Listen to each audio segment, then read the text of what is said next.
Bismillahirrahmanirrahim. Assalamualaikum warahmatullahi taala wabarakatuh. Bertemu lagi kita pada hari ini dalam siri yang berikutnya. InsyaAllah kita akan sambung perkongsian kita daripada buku di sebalik 114 nama-nama surah dalam Al-Quran. Okey, tuan-tuan sidang penonton yang dirahmati Allah Subhanahu wa taala, saya teruskan dengan sambungan daripada suratul An'am. Surah Al-An'am iaitu surah yang menceritakan ataupun yang diberikan nama Al-An'am, yakni dalam bahasa Melayunya binatang ternakan. Okey, surah ini mengandungi 165 ayat dan ia dikategorikan sebagai surah Makkiyah, iaitu surah yang diturunkan di kota Mekah. Baik, surah ini dinamakan Al-An'am kerana kebanyakan hukum yang dijelaskan ialah mengenai kejahilan orang musyrikin yang mendekatkan diri kepada berhala dengan tanaman dan binatang ternakan mereka. Setiap tanaman dan binatang ternakan adalah bahagiannya diperuntukkan untuk Allah Subhanahu wa taala dan ada bahagiannya diperuntukkan untuk berhala mereka. Surah ini turut membawa tema keesaan kepada Allah Subhanahu wa taala dan melarang manusia hanya berkata aku mengesakan Allah, sedangkan realiti kehidupan tidak mendukung kepada apa yang diperkatakan. Tauhid bukannya hanya dalam keyakinan, tetapi harus terbukti dalam perbuatan kehidupan seharian. Sebab itu kita punya i'tiqad kita ini mesti bukan sahaja dalam hati, tapi dalam bentuk tindakan kita. Kalau selaras dengan tindakan yang telah kita yakini, maka insya-Allah kita benar-benar menjadi orang yang beriman kepadanya. Keistimewaan surah ini ialah diturunkan sekaligus pada waktu malam yang diiringi sekitar 7,000 malaikat sambil bertasbih, masya-Allah.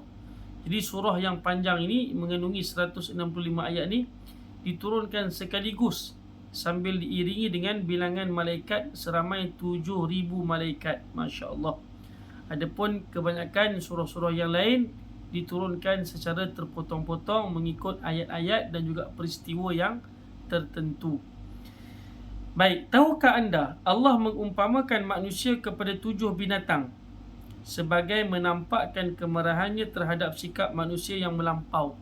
Jadi dalam Al-Quran setakat yang kita baca ni tuan-tuan,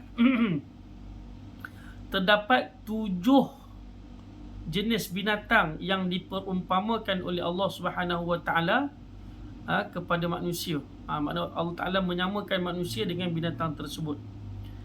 Yang pertama, Allah Taala menyamakan manusia dengan anjing. Itu dalam surah Al-A'raf ayat 176. Ketika mana Allah Taala nak menyamakan dengan sesuatu yang buruk, Allah Taala akan menyamakan kita dengan ataupun manusia itu dengan binatang. Yang kedua, binatang ternakan. Allah Taala samakan kita dengan binatang ternakan ataupun manusia dengan binatang ternakan. Itu terdapat dalam surah Furqan ataupun Al-Furqan ayat 43 hingga 44. Allah Taala menyamakan manusia dengan labah-labah, iaitu dalam surah Al-Ankabut ayat 41. Yang keempatnya kaldai dalam surah Al-Jum'ah ayat yang kelima. Yang kelimanya babi, suratul Maidah ayat yang ke-60. Yang keenamnya kera, iaitu suratul Baqarah ayat 65. Dan yang ketujuhnya yang terakhir nyamuk, itu dalam suratul Baqarah juga ayat 26. Okey, tuan-tuan dirahmati Allah SWT, nanti tuan-tuan boleh semaklah kenapa Allah Taala menyamakan manusia dengan binatang-binatang yang disebutkan tadi. Sudah pasti terdapat perkara yang negatif terhadap sikap manusia yang menyamai binatang-binatang tersebut sehingga Allah Taala menyamakan mereka dengannya. Baik tuan-tuan, seterusnya kita nak berkongsi pengenalan kita tentang suratul A'raf pula. Suratul A'raf. Suratul A'raf adalah surah yang dimaksudkan dalam bahasa Melayu maknanya tempat tertinggi ataupun tembok. Dia tempat tertinggi ni macam tembok lah tuan-tuan. Tembok sebaliknya tu ada manusia. Tapi tempat tertinggi ni yang dimasukkan adalah atasnya terdapat manusia ataupun benda. Baik, surah ini dinamakan Al-A'raf kerana merujuk kepada suatu tempat tinggi yang terletak di antara syurga dengan neraka. So antara syurga dan neraka tu ada satu tempat ataupun tembok yang tinggi. Terdapat segolongan manusia yang berada di atasnya. Di atasnya, bukan di dalamnya, di atasnya. Golongan manusia tersebut ialah mereka yang setara kebaikan dan keburukannya sama berat. Timbangan amal baik dan juga amal buruk sama berat, maka mereka diletakkan oleh Allah di situ. Kebaikan yang mereka miliki menghalang mereka daripada masuk ke neraka, dan keburukan yang dimiliki pula menghalang mereka daripada masuk ke syurga. Mereka akan berada di Al-A'raf sehingga nasib mereka ditentukan oleh Allah Subhanahu wa ta'ala. Okay? Ini berdasarkan kepada apa yang diceritakan oleh Allah Subhanahu wa ta'ala dalam surah Al-A'raf ini, ayat 46, 47 dan juga 48. Tuan-tuan boleh baca lah ayat tersebut dalam surah ini. Baik, tahukah anda, surah ini juga menceritakan tentang kisah Yahudi. Selain daripada yang kita sebutkan tadi, surah ini juga menceritakan tentang kisah Yahudi yang melanggar larangan menangkap ikan pada hari Sabtu, sehingga wujud 3 golongan di kalangan mereka. Pertama, Yahudi yang mana mereka tahu dan Allah SWT selamatkan mereka.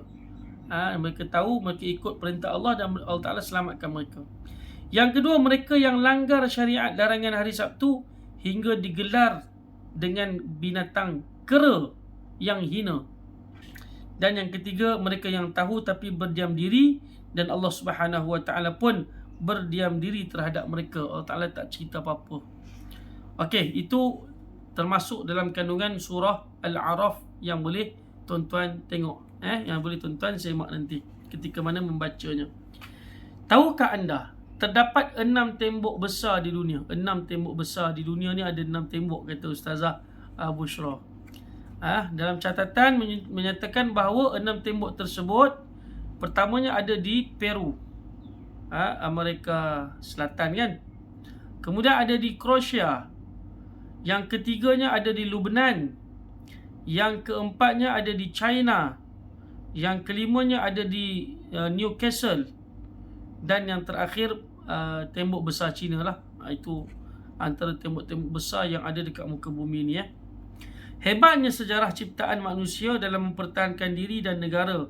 Hebat lagi sebenarnya ciptaan Allah SWT menciptakan manusia yang boleh berfikir seperti itu. Okey, tuan-tuan dirahmati Allah SWT, kita masuk surah yang ketiga pada siri kali ini, iaitu surah Al-Anfal.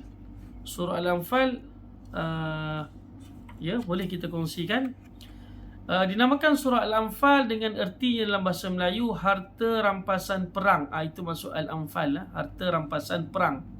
Mengandungi 75 ayat dan surah ini dikategorikan sebagai surah Madaniyah, surah yang diturunkan di kota Madinah.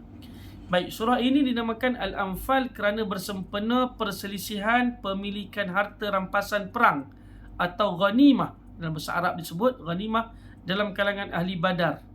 Mereka yang menyertai perang Badar lah, ada sedikit khilaf di kalangan mereka. Perebutan ini menunjukkan simbol urusan keduniaan. Hubungan sesama mereka ketika itu renggang kerana merebut ghanimah. Allah Subhanahu wa ta'ala melarang manusia berlumba dalam mengejar harta sehingga mengakibatkan perpecahan dan persengketaan sesama manusia, apatah lagi sesama keluarga ataupun adik-beradik. Ada di kalangan manusia kerana apa? Kerana harta peninggalan faraid, maka mereka bergaduh. Na'udzubillah, tuan-tuan. Surah ini juga memerintahkan mereka melupakan ghanimah tersebut agar mereka memahami faktor penyebab kemenangan mereka. Lupalah benda tu, kata Allah Ta'ala. Menasihatkan mereka supaya mereka kena tahu bahawa apa faktor kemenangan mereka.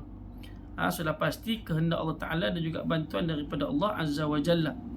Setelah mereka faham, Allah SWT mengajarkan kepada mereka tentang pembahagian harta rampasan perang dalam ayat yang ke-41. Tuan-tuan boleh tengoklah, ayat 41 menceritakan tentang bagaimana nak membahagikan harta rampasan perang.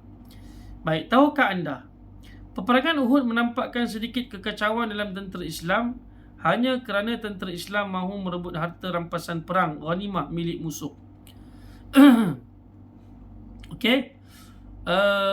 Yang berikutnya, tahukah anda hadis 5 perkara sebelum 5 perkara Nabi SAW menggunakan kalimah irtanim, iaitu rebutlah sebelum ianya hilang. Okey. Kata Nabi SAW, irtanim khamsan qabla khamsin. Irtanim khamsan qabla khamsin. Rebutlah 5 perkara sebelum datangnya 5 perkara. Yang pertama, kaya sebelum miskin. Kedua, lapang sebelum sempit. Ketiga, sihat sebelum sakit. Keempat, muda sebelum tua. Yang kelimanya, hidup sebelum mati. Jadi apa yang kita fahami daripada surah ini secara keseluruhannya, secara umumnya, bahawa ingatlah, harta yang ada itu adalah sementara dan tidak perlulah kita bergaduh kerananya.